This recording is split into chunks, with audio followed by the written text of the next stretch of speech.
Hi, I'm Al Trujillo, Professor of Oceanography at Palomar College, and we're here at Scripps Institution of Oceanography in La Jolla, California. And we're here to observe some of the research and to talk a little bit about what Scripps does and what the scientists at Scripps do. My guest today is Dr. Michael Latz, and he's a biological oceanographer and expert in marine bioluminescence. And he's here to tell us a little bit about his work. But before we get to that, perhaps you can tell us a little bit about the mission of Scripps Institution of Oceanography. Well, we're here at Scripps, which is one of the oldest and largest marine science centers in the world, situated right on the ocean, as you can see. Scripps is very diverse in the kind of research that's covered. It's biology, chemistry, geology, physics of the oceans, as well as a broader environmental science, including climate studies and climate change and atmosphere.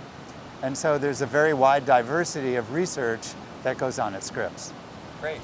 And I know there's outreach activities, there's an aquarium here and some other facilities. Maybe you could tell us a little bit more about some of the research that you're involved with. Well, we're fortunate to have the Birch Aquarium at Scripps, which is our public outreach forum. That's located right up the hill from our beach location here. The Birch Aquarium has beautiful displays of ocean life and a very active education program in which they introduce not only kids, but also the broader public to the wonders of not only the oceans, but more specifically the research that goes on at Scripps. All right. Now, I know you're an expert in bioluminescence. Can you tell us a little bit about what that is?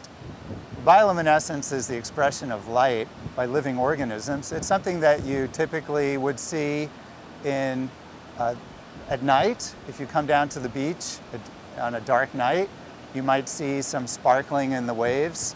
There are certain areas of the world that have beautiful displays of bioluminescence.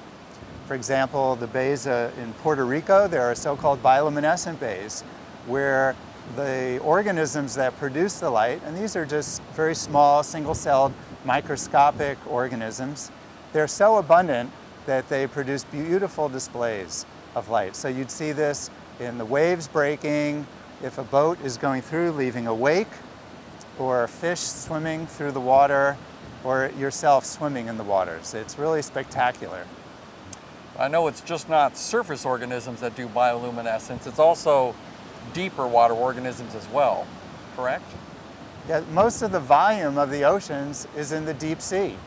And this is a habitat that has no sunlight. And so bioluminescence is exhibited by many animals in the deep sea. And the reason for this is that it's a very good form of optical communication because there's no other light around to interfere with it. So animals in the deep sea produce bioluminescence for attracting prey. For example, the anglerfish. There are animals that attract mates by using bioluminescent displays.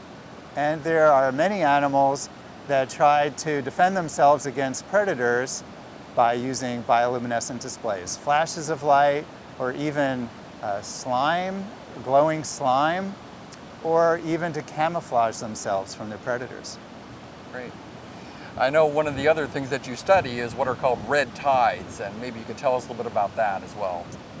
Well, red tides are occasions when the plankton, which are the small microscopic organisms, become so abundant that you can detect them during the day. They discolor the water. And so the water is no longer clear blue, but it becomes sort of a tannish or reddish color. So it may seem noxious, but there are, for example, our local red tides here at Scripps are not toxic. It's safe to go in the water and swim in a red tide, but I would encourage you to go out at night, because during the night, if it is a bioluminescent red tide, then the waters are glowing, the waves break, there's beautiful displays of bioluminescence, and you can go swim in the water and see all the sparkling of lights all around you. Fantastic. I've seen that, and it is really spectacular. In terms of applications of your work, of your research, maybe you can tell us a little bit about that as well. Well, bioluminescence is more than just an ecological wonder. It also has very important applications, and some of these we consider in our own research. One example is used in toxicology, that we can use bioluminescence as an assay or indicator of the toxicity of a compound by seeing how much that compound reduces the bioluminescence by the organisms that are being tested. Another area in which we apply bioluminescence is as a sensor of flow. We use bioluminescence to learn about the physics within breaking waves, because the organisms are disturbed by the flow, and so we can learn about the physics of the flow by the light displays. And then another example of an application of bioluminescence is from the unique chemistry in the system, that there are chemicals that produce the light through a chemical reaction, and we can use those chemicals as tools in other areas of research, for example, to look at changes in gene expression or protein activity. In fact, the Nobel Prize in Chemistry 2008 was awarded to 3 scientists for their work on one of the chemicals that came from the bioluminescent system of a jellyfish. That is just fascinating to me. So, well, thank you very much for spending a few minutes with us today, and we appreciate it very much. Thank you.